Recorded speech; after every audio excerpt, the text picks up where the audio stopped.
sa Yacal Residence Hall ng UP Diliman, 2004 or 2005. Isang gabi sa dorm, ginagamit ng kaibigan ko ang PC ko habang nagpapalit ako ng pambahay. Binuksan ko ang cabinet para kumuha ng damit. Natawa siya at sinabing kasya raw ako sa loob. Pero bigla siyang tumigil, tahimik na tumingin sa akin. Tapos biglang sinarado ang pinto ng cabinet at bumalik sa pagtatype na parang walang nangyari. Nagtaka ako at tinanong siya kung anong problema. Pero ayaw niyang magsalita. Kita sa mukha niya na natatakot siya. Tinawag namin ang isa pa naming kadorm para makasama sa kwarto.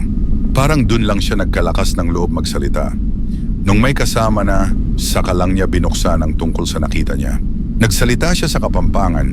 Hindi ko masyadong naintindihan, pero may ilang salita akong nakuha.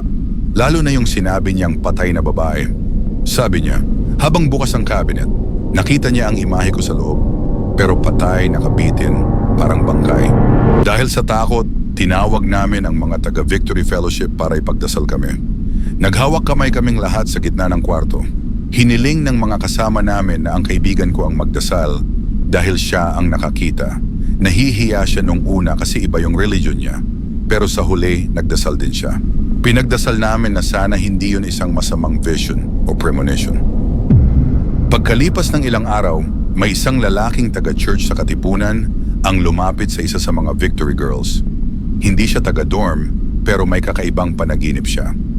2 gabi ang nakakaraan, same night nung incident, na panaginipan daw niya ang grupo ng mga babae na nakabilog, may liwanag sa gitna. Sa huli ng panaginip niya, biglang lumitaw sa isip niya ang salitang Yacal Residence Hall. Hindi ko makalimutan ang gabing iyon. Hanggang ngayon, bumabalik pa rin siya sa panaginip ko.